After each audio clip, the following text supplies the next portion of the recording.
Y hoy entonces nos encontramos en el día número 32 de este libro del Éxodo, de este camino de Cuaresma. Ayer finalizamos entonces la experiencia que hablaba sobre el lugar del culto, el lugar de la adoración, la consagración de los sacerdotes, las vestimentas, los utensilios que iban desde el capítulo número 25 hasta el 31. Recordemos el contexto. El pueblo se encuentra ahí en las faldas del Sinaí y Moisés y Josué subieron a la cima de la montaña, a la cima del monte Sinaí. Pasaron 40 días y 40 noches y Moisés estaba en esa nube de truenos, de fuego, de relámpagos. En este contexto entonces, pasados los 40 días, el pueblo se empieza a asustar y el pueblo se empieza a preguntar, ¿qué va a pasar con nosotros? Moisés no apareció, ya van 40 días en que no sabemos nada y uno de los pensamientos pudo haber sido, Moisés ya se murió. ¿Y qué va a pasar con nosotros? Estamos a la deriva. Y en medio de esa situación entonces el pueblo va y busca a Aarón, al hermano de Moisés, y le dice, nosotros creemos que tu hermano murió, nosotros creemos que va a pasar con nosotros en esta situación, necesitamos un Dios, porque el único Dios que teníamos, que se comunicaba con Moisés, ahora no lo vamos a tener. Y por la presión del pueblo, entonces Aarón termina cediendo a las intenciones, a las peticiones que este pueblo le hacía. Y Aarón hace una petición que dice, entréguenme en todos los anillos, los aretes de oro y vamos a construir un ídolo. Y cuando nosotros miramos esto es curioso porque paralelo a esta petición de Aarón en el monte Sinaí, ¿se acuerdan que uno de los momentos era que el pueblo tenía que dar ofrendas de oro para la construcción del tabernáculo? Y vemos como paralelo a eso, entonces ahora Aarón les pide los utensilios de oro y el pueblo los entrega. Y aquí viene como el primer cuestionamiento, la primera pregunta. ¿Qué hubiera pasado si Moisés pide el oro para construir el tabernáculo de adoración a Yahvé? ¿Será que lo hubieran entregado con ese mismo ímpetu, con esa misma alegría que lo estaban entregando ahora para construir este ídolo? Y entonces plantea una necesidad, una pregunta que se hace necesaria para nosotros en este tiempo de Cuaresma y es, así con la misma alegría que nosotros gastamos plata, que damos plata para cosas sociales, para cosas del placer, así mismo con ese gozo y esa alegría la damos para las cosas de Dios, o cuando son las cosas de Dios como que como es que nos cuesta un poco, se nos cierra el bolsillo y se hace difícil ser generosos con las cosas de Dios. El pueblo hoy, a través de esta petición del becerro de oro, lo que hace es entregar sus posesiones de oro para la construcción de un ídolo. Pero caso contrario hubiera sido si Moisés bajaba del Sinaí y decía, para poder construir esto necesitamos estos artículos de oro. ¿Cómo hubiera sido la respuesta del pueblo frente a esta petición? Termina Aarón de recoger todo el oro, lo funde, hacen un becerro de oro.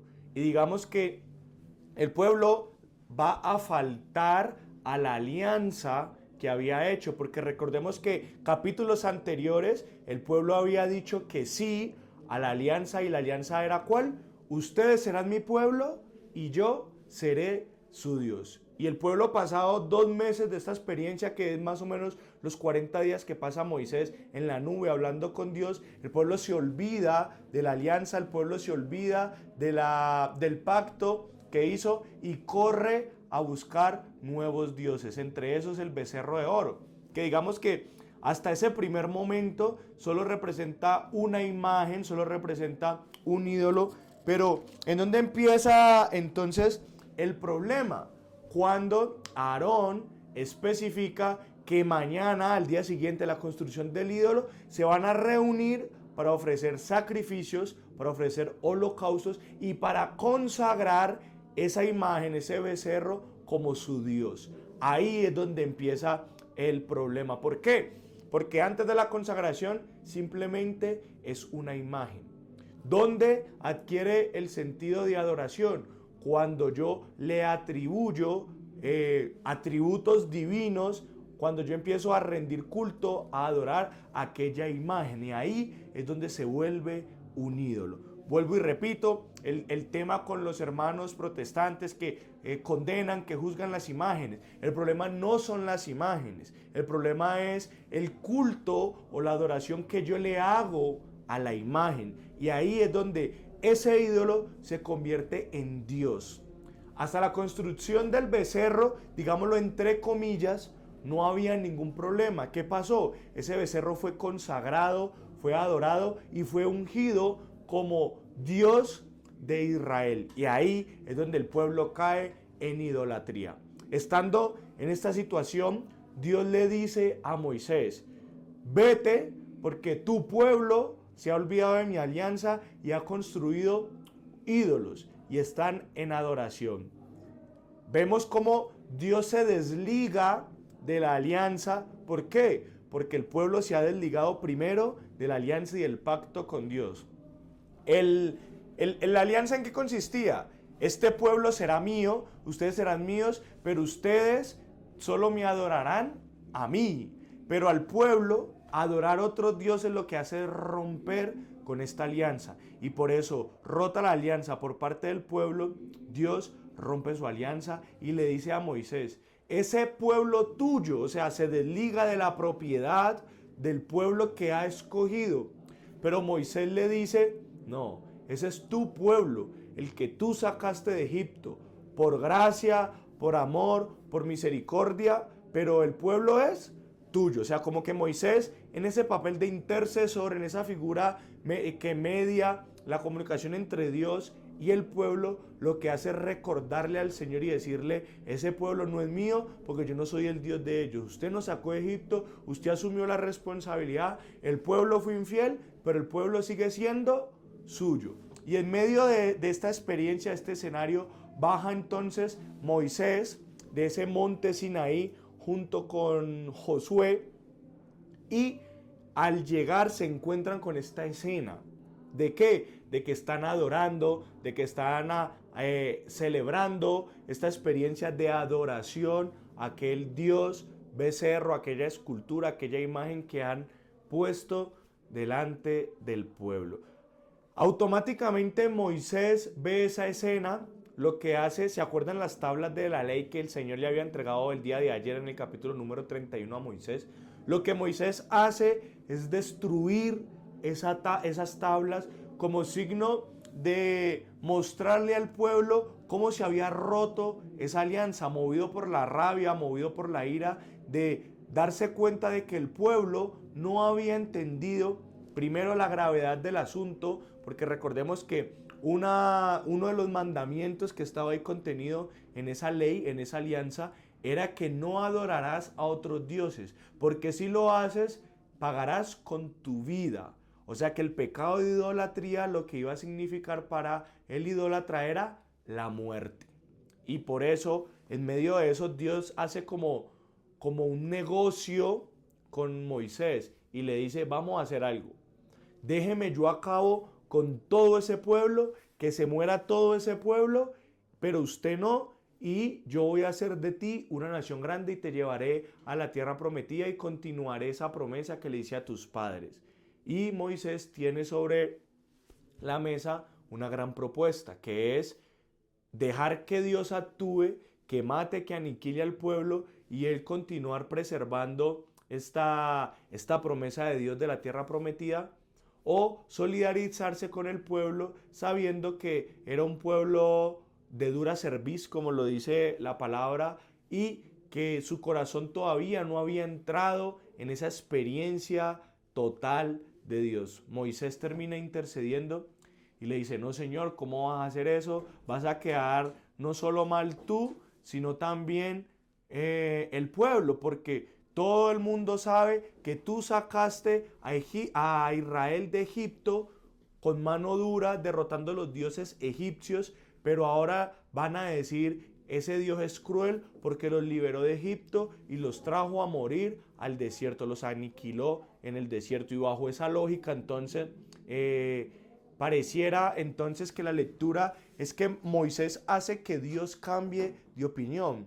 pero hay una corriente teológica que lo que lleva a decir, y es de la que me gusta pensar, es que Dios estaba probando a Moisés, cómo estaba su corazón de líder, cómo estaba su experiencia frente a la frustración, porque el que es líder, el que es rey, el que es coordinador, el que está a cargo de grupos, va a tener en algún momento de su servicio, de su historia, que lidiar con el pecado del pueblo, con que el pueblo es desobediente. ¿Y cómo estaba Moisés preparado para afrontar eso? Me gusta creer más ese tipo de pensamiento, ese tipo de interpretación, que lo que Dios hace al poner sobre la mesa esa propuesta es mirar cómo está el liderazgo de Moisés, a tal punto de si es capaz de anteponer sus deseos, sus voluntades, o si es capaz de guiar, de acompañar y de interceder por el pueblo. Esa es una de las realidades que más me gustan de este capítulo número 32. Siguiendo entonces con esto, Moisés entonces va donde el pueblo que está en adoración, que está en este culto, y lo que hace es decir, ¿ustedes qué es lo que están haciendo? ¿Qué es lo que están viviendo? Termina por destruir este ídolo, esta imagen, lo convierte en polvo, y hay una curiosidad porque dice que se lo da a beber al pueblo en el agua.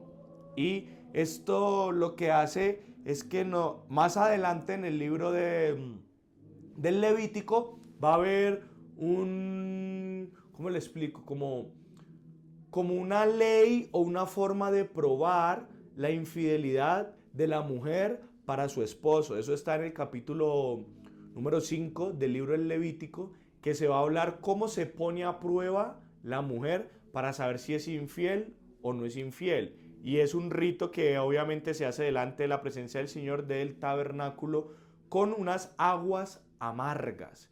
Y si las aguas amargas, si el testimonio de la mujer es: yo no he sido infiel, yo he sido juiciosa a mi esposo, si bebe las aguas amargas, no le va a pasar nada. Pero si la mujer dice: no, yo he sido fiel, mi esposo es el único, y bebe las aguas amargas, pero es mentira su fidelidad, lo que hace es que la deja estéril y le infla la barriga.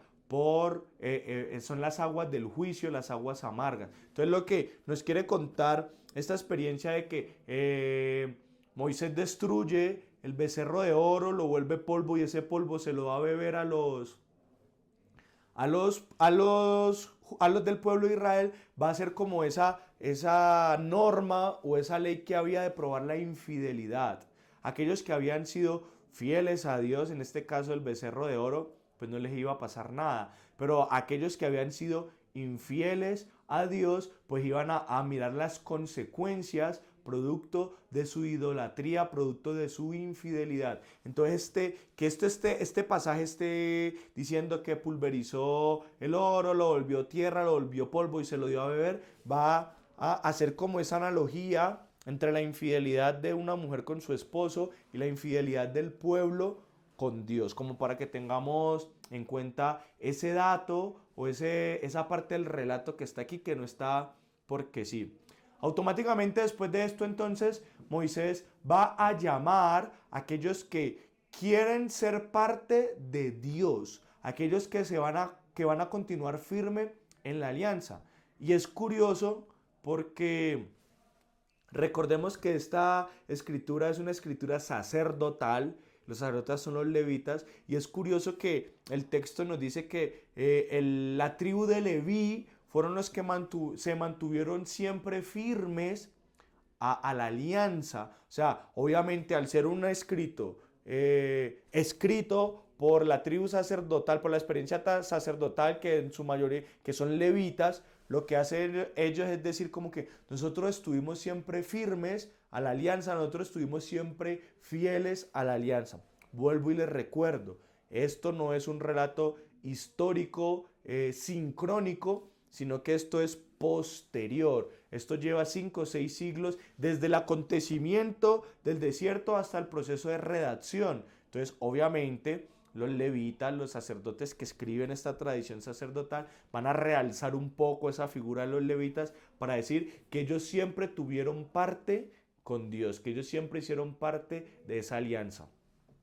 Y por orden de Moisés, entonces lo que van a hacer es ir y matar a aquellos que promovieron la idolatría, aquellos que su corazón no estaba cerca de cumplir la alianza con el Señor. Dicen que en ese momento murieron casi 3.000 hombres, que va a significar que eran los que no estuvieron de acuerdo con volver a declarar a Dios como el rey, como el Dios del pueblo, sino que preferían seguir adorando dioses paganos o permitiendo su corazón o siendo infieles a la alianza. Esos hombres entonces murieron. Por último, entonces se nos narra cómo nuevamente Moisés va delante de Dios para interceder por el pueblo, para orarle al Señor y decirle: bueno, Señor, ya que tú no quieres perdonar al pueblo, entonces toma mi vida. Yo me ofrezco como holocausto, como sacrificio, porque recordemos que Moisés sabía cómo funcionaba la experiencia del sacrificio y el holocausto, porque él venía de hablar eso con Dios en el monte Sinaí. Y lo que hace Moisés es ofrecerse él como sacrificio, como cordero, para que los pecados del pueblo recaigan sobre Moisés y a través del sacrificio de Moisés el pueblo quede libre. Vean cómo la actitud de Moisés, de su liderazgo, se va consolidando en la experiencia de que prefiere que el pueblo sea libre de la ira de Dios y que él asuma esa consecuencia, aunque él no lo haya hecho. Y el Señor le dice entonces